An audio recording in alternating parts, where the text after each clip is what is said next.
I think the biggest takeaway is that there are multiple genuinely viable ways to make money teaching online. Welcome to the deep dive.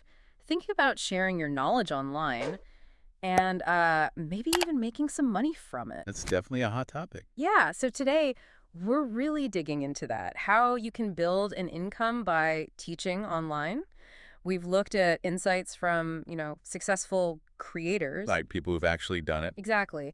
And we've also reviewed a whole bunch of the different online platforms that help make it happen. So whether you're just kind of curious or maybe thinking more seriously about this, Our goal is to give you that clear, actionable info you need, but, without making your head spin. our mission today is pretty simple, really. We want to help you understand the real possibilities. What's actually involved in monetizing your expertise online. We'll look at the different ways you can teach. What kind of money you might realistically expect. And yeah, if creating your own course is something you're considering, we'll help you think through picking the right platform for you. Okay, let's get into it. Okay, so first off, what really jumps out is that teaching online isn't just like one single thing. No, not at all. The sources show there's quite a range of ways you can actually start earning. It's surprisingly diverse. It really is. I mean, you've got the option of being an online tutor. hmm That's great if you've got, deep knowledge in a specific subject. Like math or science or languages. Exactly. Then there's teaching English online. A lot of native speakers might find that's actually pretty accessible. Okay. But where we see the biggest potential really for growth and making a wider impact, that's in creating your own online courses. Right. Let's break those down. Tutoring feels like a pretty straightforward starting point. Yeah, it You does. see platforms like tutor.com, Preply, Tutorme. The big appeal seems to be flexibility, right? Set your own hours, work from anywhere. That flexibility is definitely a huge plus. You're But right. it's worth keeping in mind the pay tends to be, well, kind of capped, maybe $15 to $25 an hour. Yeah. And the work isn't always consistent. Plus, a lot of these platforms are looking for some kind of college education. Mm-hmm. And you're directly trading your time for money, Exactly. hour for hour. Then there's teaching English online. You mentioned kids. Hmm. These platforms often provide the lesson plans too. Yeah, that's a big time saver for sure. No lesson planning required. Makes it pretty accessible for native speakers. But Well, the pay is often even a bit lower than general tutoring, maybe $14 to $22 an hour. And again, they often prefer a degree. and potentially working with kids, which needs a certain approach. Right. It's rewarding for some, but maybe not for everyone. Okay, now creating your own online course. This feels like where the potential really opens up. Oh, massively. The market size is just huge, like $185 billion, Yeah. and still growing fast. Wow. So the income potential here, much bigger ceiling. Definitely. We're talking anything from, a few $100 a month to potentially $10,000 or even more. What makes it so different? Well, you shift fundamentally from trading hours for dollars, like with tutoring, Right. to creating an asset, a resource that can reach many, many people at the same time. Through platforms like Thinkific, maybe? Yeah, Thinkific, Teachable, Kajabi, Mm. lots of options. They let you build your own curriculum, set your own price, and if you do pre-recorded For lessons, passive income potential. exactly. That's the dream for many, right? Plus, you often don't need heavy tech skills or a university degree just to get started on these platforms. Make it pretty easy. This massive growth, it's not just about convenience then. No, I think it reflects a real shift in how people want to learn, how they access skills, professional development. It's creating huge opportunities for anyone with specialized knowledge. But it's not just build it and they will come, is it? There's work involved. Oh, absolutely. You've got the upfront work of actually creating the course content. Yeah. That takes time and effort. And then you have to let people know it exists. Marketing. Exactly. You're responsible for finding your students. That's a big difference from tutoring platforms that might bring students to you. But the upside, scalability, higher earnings, can make it worth it. For many creators, yes, it balances out. So when we talk bottom line, how much money can you actually make? It sounds like it really runs the gamut. It really does. From, a nice side hustle income to a full-time career kind of money. Depends on the subject. Qualifications. Yeah, those things matter. Demand for your topic is key. Yeah. But the biggest factor is probably that difference between direct time for money tutoring and selling a scalable course. The course model just has more leverage. Precisely. That's where the potential for significant income growth really lies. Okay, so why are so many people jumping into this now? Our sources highlighted 5 key benefits. Let's walk through those. First up, it's profitable. Yeah, and what's interesting is how it stacks up against, say, trying to make money from YouTube ads or TikTok. The sources suggest it can be a much more direct path. You control your pricing, your marketing, you're selling expertise directly.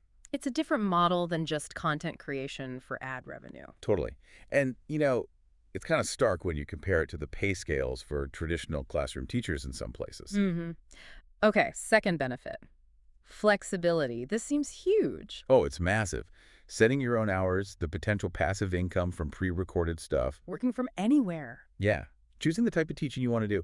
It offers a level of freedom that's, well, pretty rare in traditional jobs. Especially now as people rethink work-life balance. Exactly. It taps right into that. Benefit number 3. It's actually maybe surprisingly easy to get started. Yeah, relatively speaking, there aren't usually major gatekeepers. You don't typically need specific exams or accreditation right off the bat, unless your field demands it, of course. So you could potentially set up shop pretty quickly. You really could. Platforms like Thinkific even have free plans to get you started, lowering that barrier. Okay. Fourth benefit, scalability. What does that mean in this context? It means your business size isn't directly tied to the hours you put in, like tutoring is. Right. One course can sell to 10 people or 1,000 people. Exactly. So you can adjust things based on your availability, your goals. Yeah. You control your marketing spend. You can limit enrollment if you want. You have levers to pull. You can grow it or shrink it as needed. Precisely. That adaptability is a major plus. And finally, benefit number 5. It's rewarding. It's not just about the cash. No, not at all. The sources really emphasize this. Helping people learn, seeing them achieve their goals, getting that positive feedback. That must feel pretty good. Yeah, that intrinsic reward, knowing you're making an impact. Yeah. And it's a huge motivator for a lot of online teachers. Okay, so let's say someone's convinced they want to create their own course. The quality of that content is obviously critical. Absolutely paramount. So we've covered the why. Let's get into the how. How do you create content that actually works? Well, it starts with making sure it's genuinely relevant and helpful to your specific audience. People are giving you their time, their money. You have to deliver real value. No fluff. No fluff. Structurally, defining clear learning objectives for each section, each module, is vital. So students know exactly what they're supposed to get out of it. Exactly. What skills will they gain? What will they be able to do afterwards? Like a roadmap. What else about structure? Organizing the material logically. It needs to flow, build on itself. Like in a web development course, you'd start with basic HTML. Before jumping into complex JavaScript frameworks. Right. Build it step by step. Yeah. And consistent navigation is key too. Make it easy for people to find what they need within the course. And it shouldn't just be passive reading or watching, right? Engagement matters. Hugely important. You need to incorporate interactive elements. Think quizzes, assignments, maybe small projects. Discussion forums. Yeah, discussion forums are great for building community and reinforcing learning. And using real-world examples makes the concept stick. Shows the practical side. Visuals too, I imagine? Oh, definitely. Okay. Charts, diagrams, graphics, videos. Yeah. They break up text, cater to different learning styles, make things clearer. Makes it less dry. Exactly. And letting students track their progress like a progress bar that can be really motivating. Okay. And one last thing here. Keep it updated. Fields change, best practices evolve. You need to revisit and revise your content based on feedback and industry trends. Keeps it relevant and valuable long term. Mm-hmm. Okay, so you've created this amazing content now. Where does it live online? Big question. Self-hosting versus using a third-party platform. Yeah, this is a really key decision point. What's the deal with self-hosting? Like building your own website for it? Essentially, yes. Setting up your own website or using what's called an LMS, a learning management system.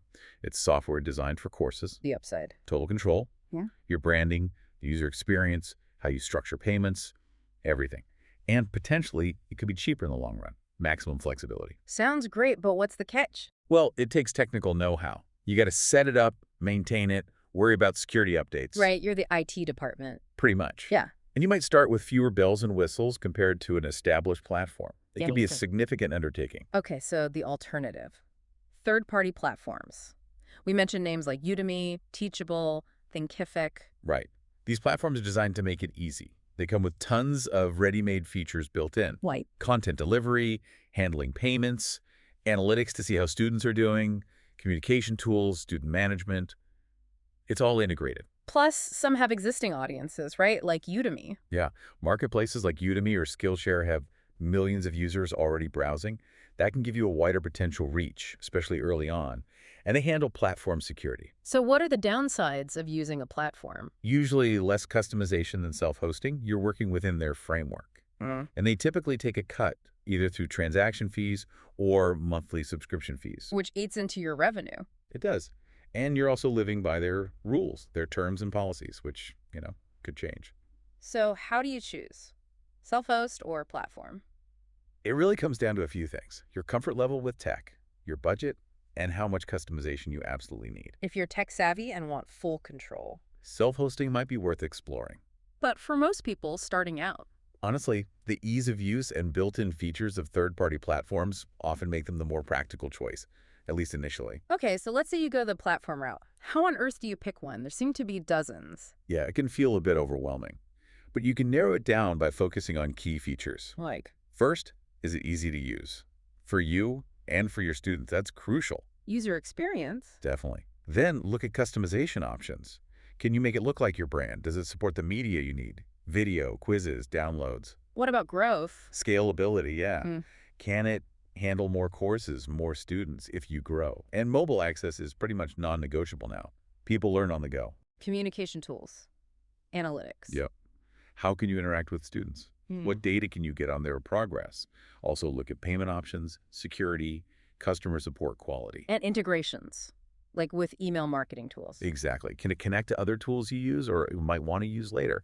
Thinking through those features helps cut through the noise. That's super helpful. Okay, now for some really practical stuff, our sources offered like 10 specific tips from creators who've actually made this work. Let's break those down. How do you get to that first goal, say $100 a month? Okay, tip number 1, specialize. Find the right topic. Not just anything you know. Not just anything. Think of it like a Venn diagram. One circle is your deep expertise. The other circle is what people are actively searching for and willing to pay to learn about. Where they overlap, that's your sweet spot. Well, an example. Yeah, Dr. Richard Baxter.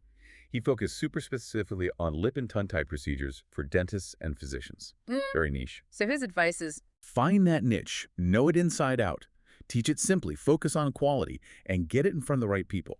It's about solving a specific problem for a specific group. makes total sense. Okay, tip 2 for getting started. Teach something you're genuinely passionate about. Why is passion so important? Your enthusiasm comes across. It keeps you motivated through the creation process, and it engages your students. Mina Irfan, the universe guru, talks about this. Passion prevents burnout. And keeps you learning too, probably. Exactly. Continuously learning keeps your content fresh and increases your value. If you're bored by the topic, your students will be too. Okay. And the third tip for hitting that first $100. Don't try to reinvent the wheel. Learn the basics of creating and selling courses first. Like read a guide. Yeah, exactly. Thinkific has one. Other platforms do too. They cover validating your idea, creating content, hosting, pricing, marketing, supporting students. Learn from people who've already figured it out. Solid advice. Okay, so you're making $100. How do you scale that up to $1,000 a month? Tip 4 might sound a bit backward at first. Give away good content for free. Free to make money. Yep, content marketing. Share valuable tips, insights, maybe mini lessons on YouTube, a blog, social Stuff media. to attract people. Exactly. You build trust, demonstrate your expertise. Then, those people are much more likely to check out your paid course. Stefano Soma, the 10-bagger stocks guy, swears by this. Free teaching builds interest in the paid stuff. Okay, build trust with free value. What's tip 5 for reaching $1,000? Connect deeper with your target audience. Build relationships. How do you do that online? Mina Irfan uses live streams, Q&As. Creates real-time interaction. It builds a genuine connection, makes people feel seen and heard. It moves beyond just broadcasting content. Shows you're accessible and knowledgeable. Right. It shows them why they should learn from you specifically. And tip number 6 to hit that $1,000 mark. Get active in relevant online communities. Facebook groups, Reddit, places like that. But not just spamming your course link, right? Oh, definitely not. The key is to offer genuine help, answer questions, share your expertise freely within those groups. Dr. Baxter did this in dentist groups. Build credibility within the community first. Exactly. Be helpful, build trust. Then people might naturally become interested in what else you offer. Okay, great stuff for hitting $1,000. Now, the big leap. $10,000 a month or more, this is serious business territory. Yeah, scaling to this level usually takes more strategic moves. Tip number 7, don't be afraid to increase your prices. Really? Just charge more. Strategically, yes. If your course is delivering amazing results, you've got great testimonials. Maybe it's time to reevaluate. Young Ming Wang found that higher prices sometimes increase perceived value. And maybe student commitment. Potentially, yeah. If you've invested more, you might be more motivated to finish and apply the learning, but it has to be justified by the value, of course. Makes sense. Okay, tip 8 for scaling up. Focus on your most profitable marketing channels. Yeah. Double down on what works. So figure out where your best students are coming from. Exactly. By this point, you're probably trying a few things: ads, social media, email, whatever. Track your results. See which channels give you the best return on investment. And put more resources there. Right. Stefan Soma talks about identifying his top channel and then scaling it, maybe using paid ads or influencer collaborations on that specific channel. Smart. Tip number 9 for the $10K level. Deliver a solid return on investment, or ROI, for your learners. Make sure the value massively outweighs the cost. How do you demonstrate that? Well, Dr. Baxter's course cost $2,500, but it teaches dentists a procedure that could significantly boost their practice income. The ROI is clear. So the course price feels justified because of the potential outcome for the student. Exactly. It's about the tangible transformation or benefit they gain. And tip number 10. Don't be afraid to keep selling. Some people feel awkward about that, right? Yeah, many creators do. But Mina Irfan's point is, if you genuinely believe in the value you provide, if you know you're helping people. Then selling is just letting people know how you can help them. Precisely. Embrace your expertise. Own the value you bring.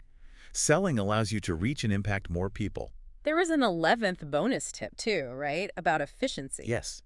As you grow, use automation tools and outsource work. Get help? Definitely. You can't do it all yourself if you want to scale significantly. Delegate tasks like graphic design, maybe video editing, writing.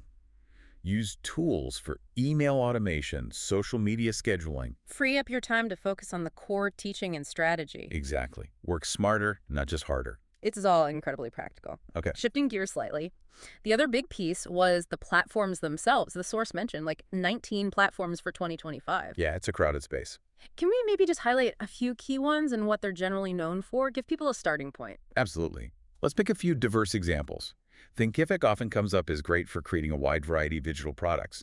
Users say it's intuitive, has good marketing tools. Okay. The Leap is interesting. It's focused on mobile-first microlearning.